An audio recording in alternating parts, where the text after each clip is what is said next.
Hello, and welcome to Confessions of a Successful Leader, hosted by me, Andrew Tallents, the self-coaching expert. In each episode of the show, we hear the insightful confessions of a successful leader who wants to inspire others to live their professional and personal dreams. I am always keen to hear your feedback, particularly in relation to the kinds of leaders you would like me to invite onto the show in future. But for now, sit back, relax, and enjoy the rich insights from our special guest. Hello and welcome to another episode of Confessions of a Successful Leader, hosted by me, Andrew Tallents, the self-coaching expert. I'm delighted that Dr. Gilda Carle has joined me in the studio today. Welcome, Gilda. Thank you very much.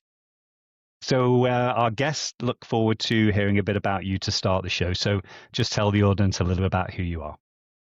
Well, I'm a strategist. I strategize with business and I strategize with relationships.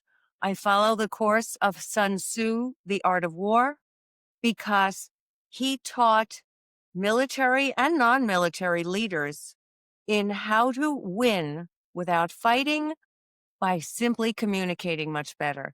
And I like to follow that a lot more. As a matter of fact, I was interviewed by the Wall Street Journal, and I said that I prefer the translation for The Art of War to be The Art of Strategy, because that's what it's all about. If you do X, know in advance that Y will occur. If you do Z, know in advance that A will occur.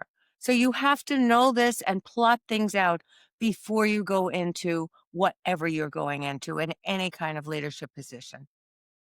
So that's what you specialize in, and are very experienced in that. So when you're not doing that, what is it you do outside of? I'm not doing that. I'm always doing that, it seems. My newest passion these days is about men and how we can sustain their lives, because the rate of suicide of men today is 4 times greater than that of women. And what has happened to our men in our society has been very, very difficult for all of us to handle. And when we're seeing young children even committing suicide, young boys, then you start to wonder what is really going on. So I wrote a book called, this is the book, Real Men Don't Go Woke. And it talks about how real men do not squash their voices, because that is what has happened with the new woke push. Now, you may like the word woke, you may not like the word woke, but it all boils down to men having their voices. So if you choose to say real men don't go woke, or if you choose to say real men don't go wussy, if you choose to say real men don't go weak, it's all the same meaning. We want our men to tell us, as women, we want our men to tell us what we feel, what they feel, and how we can respond to their feelings and provide for their feelings. So things have gotten a little bit out of hand these days. And this is not a political book at all, but it has to do with sociology that's occurring in our culture today. And I really want to change that as much as I can. When the book first came out a few months ago, I had a big audience at a book signing. Usually book signings attract 10 people, if you're lucky, maybe 20 pushing it. But in this situation, so many people gathered to see this book signing, to come to the book signing. And it's interesting that all the books were sold out. And I talked about the rate of suicide and how this has already crawled into our young boys committing suicide starting at 10 years old, according to all the statistics. And some of the people in the room, and there were men and women hearing this, they could not believe this. And then we went home, and next day I got a phone call from one of the attendees who said she couldn't stop crying because as I was talking about 10-year-olds committing suicide, her girlfriend's, her best friend's son of 13 had committed suicide. And that brought it all home. We've got to do something to stop this. And if it means making some people a little uncomfortable with this book, then I'm all for that. We've got to shake the coconuts from the tree so that the coconuts hit the people on the head and say, this is what's going on. And we can't afford this in our culture anymore. And it's Well, you, interesting when you're in the UK, I'm in the United States. When the book first came out, I heard from a man in the UK, and he had said the timing of this book was just perfect for him. He lost his wife. She left him. He lost his business. He lost his money. He lost his whole means of earning a living. And he said he was honestly ready to end it all. And he found this book, and he said this is what kept him from going off the rails and committing suicide. So that was one of the first letters I received, and it is copied on my website, drgilda.com, so that everybody can see this is no joke. And if this book saved that one life only, then I felt, I can't tell you how wonderful about it. But it has saved others, and I've been hearing from other men as well. And mothers are thanking me, and fathers are thanking me for going out on a limb and talking about this. So that's my latest passion. My doctorate is in leadership, so I know exactly what you're talking about. And I've been doing leadership training for years on Wall Street to Main Street in lots of different companies. And I know what it is to lead positively or to lead negatively. And usually, when a company calls me in, they're in trouble. They don't call me in to say, oh, would you come in and have a happy dance with us? They call me in because they are in trouble with their bottom line. And I remember as I was telling one director of a company, I can guarantee that after I'm finished with you, all your people will feel much better about themselves. And he turned to me. He had never laid eyes on me before. He turned to me and he said, I don't really care how they feel about themselves. And I said, I said with such moxie, I said, yes, you do. Well, I don't know why or how he hired me, paid me, wrote me a 6-figure check, and he said, get started. And I provided, as I always do, everything is customized depending upon the company and depending upon the people standing in front of me. So it has to be customized according to what their needs are. So I created a customized program for him and his people, and the bottom line soared. And what happened in that building was that all the other divisions in this company asked me to do for them what I had done for this group. So I mean, I knew this worked. I knew that I had to convince people, but again, it was up to him, this one man in this company, to take the lead. And that took courage because he had never laid eyes on me before. And here I'm promising things that he didn't even know were possible. So I know my work does positive things. And now I just want men to be saved from getting in their own way, using your words, and allowing them to have prosperous, wonderful, leading leadership lives. So we'd love to get that understanding and the perspective and the context. So let's go back to your childhood and let's hear more about you and what lay behind your passions and where you've got to in life. What was your childhood like? What do you remember about it? I'm not hearing you all that well. What was your childhood like? My childhood, I was raised in a middle-class family.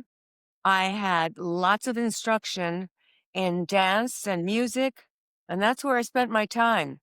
There was no time to be on the streets or with friends I studied, and I was a learner to begin with. So I was always thirsty to become smarter and more capable of whatever I was doing at the time. So I studied a lot and I established my cultural blossoming. And while I was also studying books, and when I went to school, I was very, very young when I graduated from college. I had skipped a lot and I was really young, and I started teaching in the South Bronx, which you don't know anything about because you're in the UK. The South Bronx was a terrible neighborhood. And here I was, a young 20-year-old, convinced that I was going to save these kids. They were all minority kids. Most of them could not read, could not write. And they came to me, and I think I was teaching grade 4, and they were about 10 or 11. And I refused to take no for an answer as to where their future would lie. I refused to say these are hopeless kids. I refused it all. And I just gave them hope because I felt hope for all of them. And I did some wonderful work. I'm still in touch with these kids, some of them, if they haven't died because the neighborhood was so horrible. But if they hadn't been killed or overdosed on drugs, no, some of them still reach out to me on Facebook and Instagram. It's remarkable that they have followed me all these years. But I have been on television for so many years. So I was easy access to get to. It was wonderful to know that they even wanted to talk to me because I was a tough disciplinarian. You're not coming to class without having the necessary utensils that you need to learn, i.e., pens, papers, notebooks. I'm not here to entertain you, I said to them. And they couldn't believe this because traditionally they always had school as a babysitting place for them. So I was teaching them language skills and they were teaching me street smarts. And isn't it interesting? And I know one of the questions that you wanted to delve into is what about one's background and how we use our backgrounds later on in life? The interesting thing is that we always use our backgrounds, and we have to be positive enough and optimistic enough to understand that these backgrounds are what make us who we are and what we are. So with the street smarts that the kids in the South Bronx were teaching me, I was able, as I left that environment, I was able to go into corporate America, and I was dealing with leaders who did not know about street smarts for having been, on the streets in these horrible neighborhoods. And I gave the leaders something that they would never have gotten anywhere else. So again, it was because that was my background. So you never know. And you should never be ashamed of where you started and where you are, because that background is rich and it has taught you so much, and it will continue to teach you whatever you have to know to get ahead. So now, today, in all my writings, Real Men Don't Go Woke is my 19th book. So I've written lots and lots of books. I have never written a book before for men, but I had no choice. I saw what was happening to men. And since I have a voice out there, I had no choice but to write this book so that I could let men know that we want you, we need you, we love you, and we do not want any negatives to impair what you're about to do in your own leadership as you go on in life. We'll come back to that later, and I think it's going to be really interesting because I can relate exactly to what you're saying in terms of some of my friends as well. But what I'm really interested in, I think the audience will be, because I accept what you're saying, that our background shape us and we need to embrace it and we need to really use it and not be ashamed. A lot of people find that very challenging, particularly in their 20s, in terms of identity and embracing it. So what was it for you that you found most challenging during that period as you were going from the teaching into the corporate landscape? Well, I'm sure that I thought I knew everything there was to know. At 20, you think you are just so genius and nobody can tell you anything.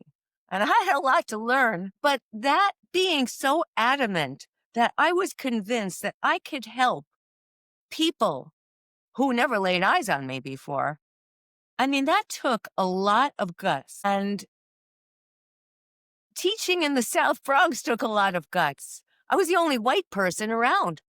All the kids had never, as a matter of fact, one of the kids asked me, "What are those things on your arm?" They were freckles. They had never seen them before. They'd never had this kind of skin color before. So I told them in my own creativity, God couldn't decide whether to make me black or white. So he gave me a little bit of everything. And the kids bought it. And they said, wow. I said, yeah. So that's how my life started. But when you find that you're up against things that are so stacked against you or supposed to be stacked against you, you pull from the air things that you didn't even know you had inside you, but you made them work. And that's what I did.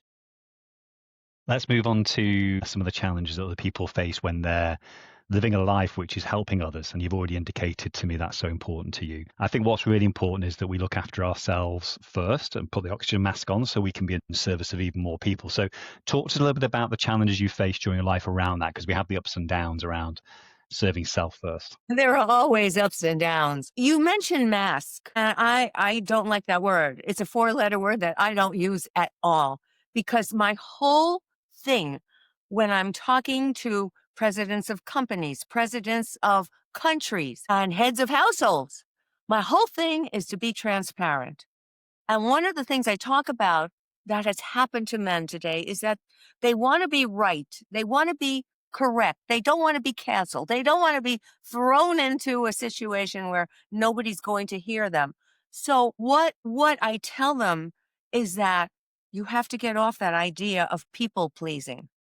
You cannot be a people pleaser. And there was a man I had met, and he said in a boastful way, he said, well, I'm a people pleaser. I said, well, that is a deal breaker. He said, what?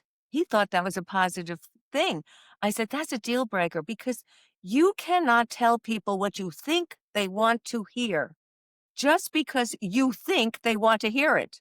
You have to be transparent and honest. And if you cannot be transparent and honest, then what are we doing in a relationship? What are we doing even in any kind of interchange? So I'm very, very against wearing different masks for different situations. I say be yourself. Don't be crazy. Don't be, off the wall so people will walk out the door.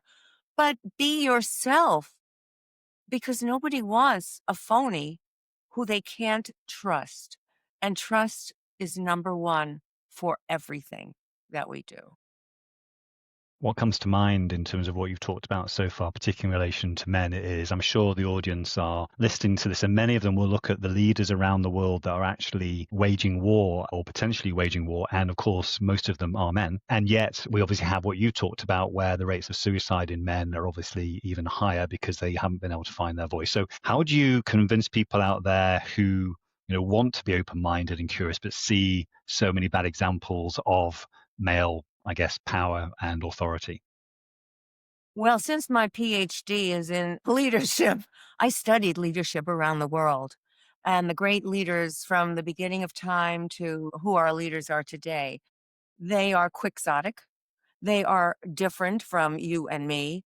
They will take risks that are calculated. The good leaders will take risks that are calculated. They will have it in their own mind where they want to go. Sometimes they're not communicating that as well as they ought to.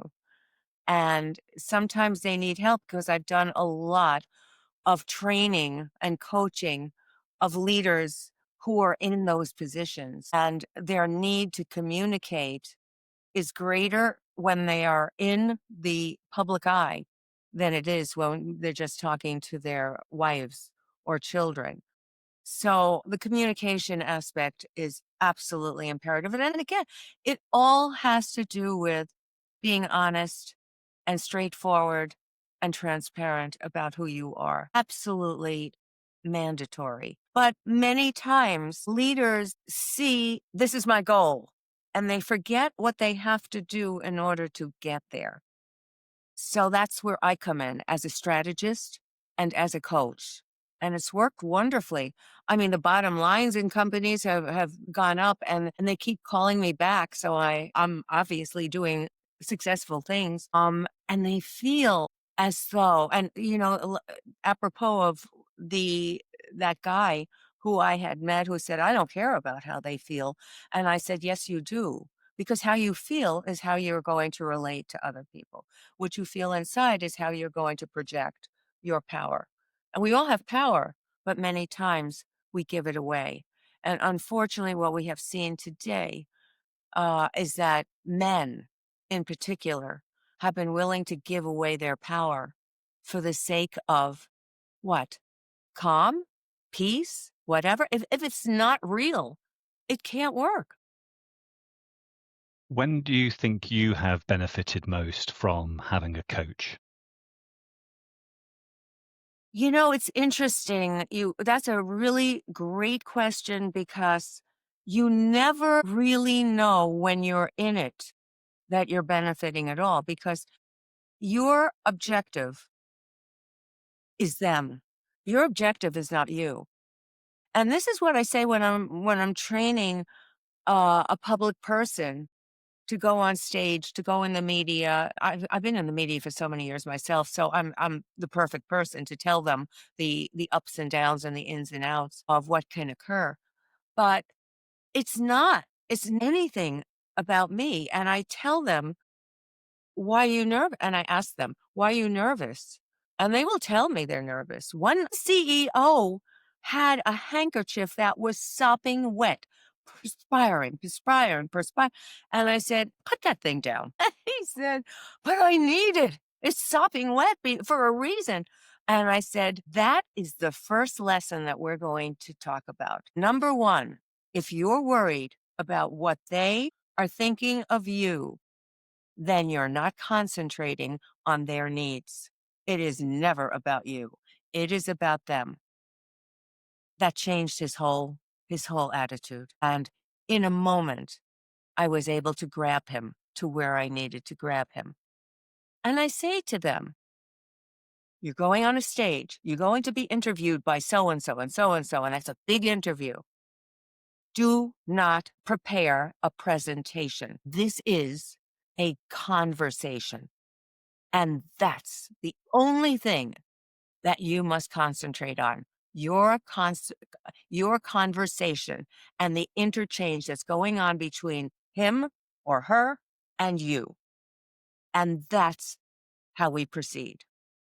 One man told me that distinction between presentation and conversation was the most enlightening piece of information he had ever received. Because he always thought, oh my God, when I say this word, I have to raise my hand. And when I say that word, I have to do this or that. Or I said, no, I want you natural. I want you to be who you are from your heart. Let it all out. Let's talk about it now in terms of what I'm thinking about what CEOs are telling me. And it'd be interesting to get your perspective on this. Is now we have 5 generations in corporates.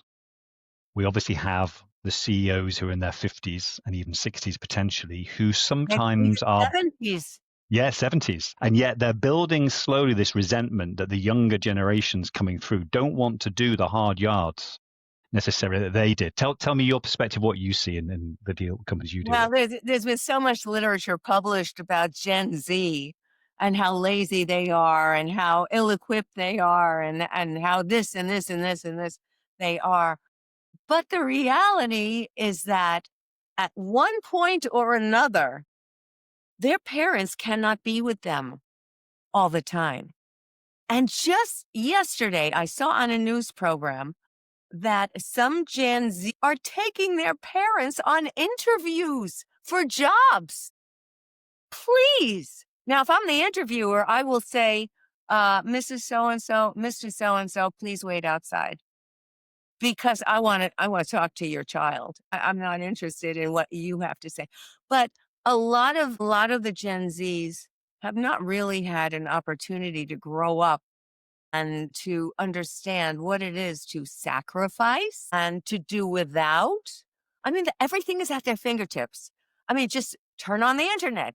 I mean, just go to a store and here's a credit card and here's a this, and they're all subsidized by mom and dad, who in many cases have allowed these kids to stay in their bedrooms all day long, and play video games and smoke grass and do everything that is counterproductive to them getting ahead. And of course, let us not forget, these are the kids who grew up on the internet and cell phones. And their communication skills are really lacking because they're used to, hello, how are you, Andrew? What's going on? I mean, this is not interchange.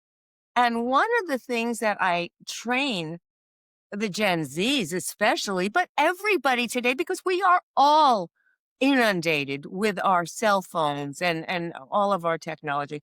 But everybody, I talk about having an dialogue with somebody. Have an dialogue, an interchange of eye contact with each other before you enter into what you're there for. That's the first step. The second, and this is a three-part step, a three-part program that I've developed.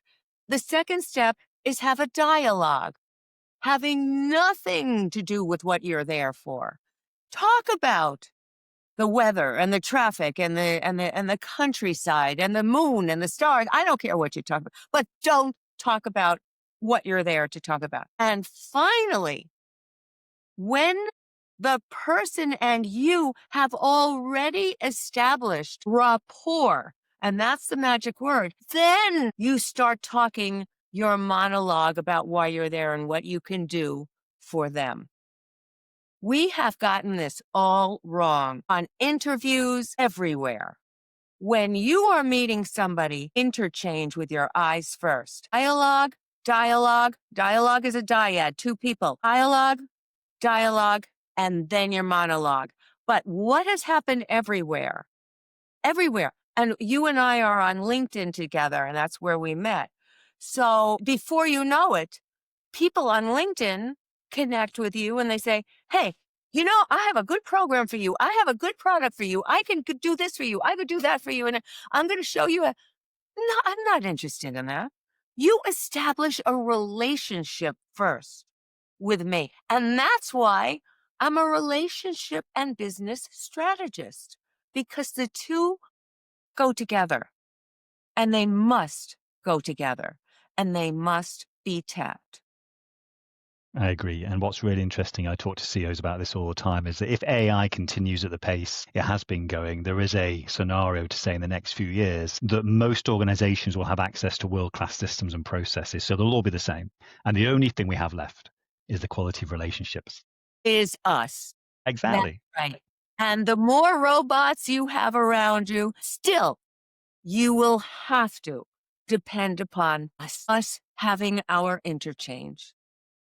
I agree. So this is an interesting question to ask, because I've been asking myself this recently. I'm 56 years old now.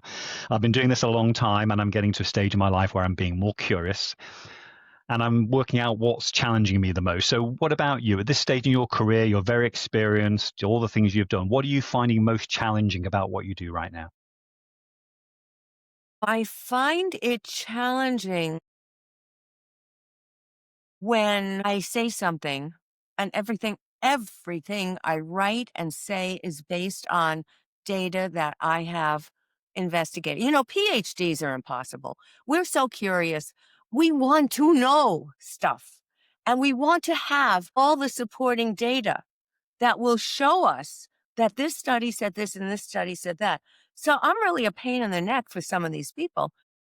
But what disturbs me is when they say, you don't know what you're talking about. Well, okay, you don't have to believe me. And I have said this multiple times. Don't trust me. Don't believe me.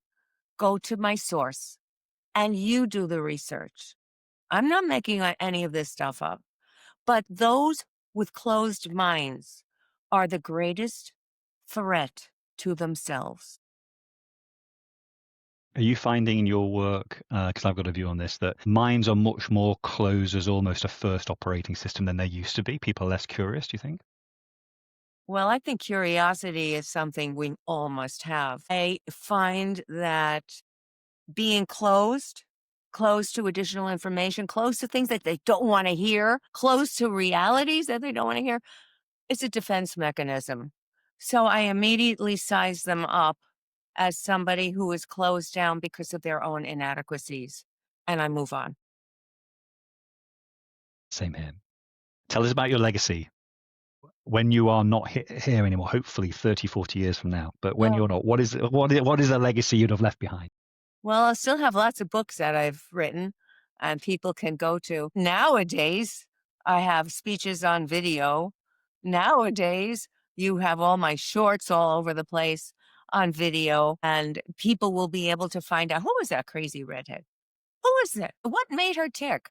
And they could probably find that out themselves. And for those generations who are coming next and want to find out some historic information about how somebody pushes ahead no matter what. I mean, that's certainly me, because I have been told no so many times. No, you can't do this. No, you can't do that. No, you can't do that. And I just refuse to hear that. One final question for you, and it's where we started. What do you think needs to happen right now, apart from what you're doing, in terms of how we can address the suicide rates in men? It's all about transparency. Very sad thing that happened recently is I was on Instagram, and unlike my contemporaries, my colleagues who say, don't read the comments, they're terrible. I say, oh, but that's how I find out man on the street opinions. So I do read the comments, and I don't apologize for that either. And what we have found was what I saw on Instagram one day was a woman said, what a shame about male suicide rates. And another woman wrote back, they're not high enough. And she put that on the Instagram post, and 7,000 women agreed that the male suicide rate is not high enough. So I read the comments. Well, I put that on TikTok, and I said, this is what I found on Instagram. What do you think? And I was aghast to hear that another human being ought to be taking his life. And listen, and children, why do you think young boys are committing suicide? They're hearing all this negativity. So I'm putting that out there, and I'm listening to the comments, and the comments from men are just horrendous. A lot of men say, I'm never getting married again. I am divorced now. One man said, I am telling my children, never get married and never have children. This is hatred. And this is their only response to these women who are so angry at these men. I think, look, we have a war on men, but we have a war amid men and women today. Not all women feel this way, and not all men feel this way, but a greater, more sizable amount of people are really in two different camps. And therefore, as I say in the book, and I don't let women off the hook either, I say women have got to make it a safer environment for men to be able to speak their minds. Men, on the other hand, have got to have a spine to enunciate their feelings and their fears. They have to show that they are human. It is not fair what our culture has done to men, thinking that they have to be almighty to make it in the world. They have to be human.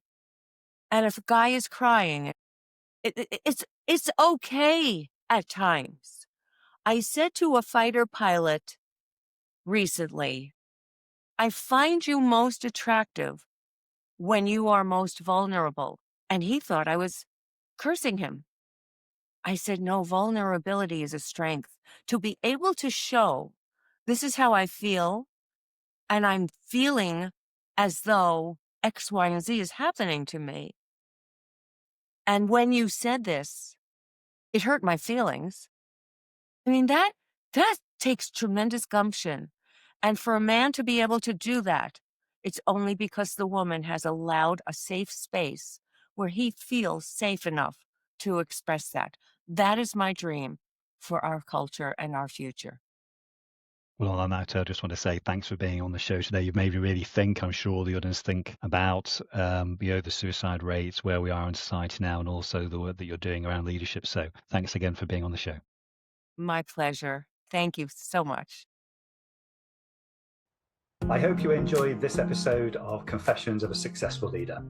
You can access all previous episodes of the show at confessionsofaSuccessfulLeader.com. If you are interested in finding out more about conscious leadership and self-coaching, just type in Andrew Tallents into LinkedIn or your favorite browser, and you'll find my contact details and all the content that you need. Until next time, don't forget to stay present, curious, and above all, conscious.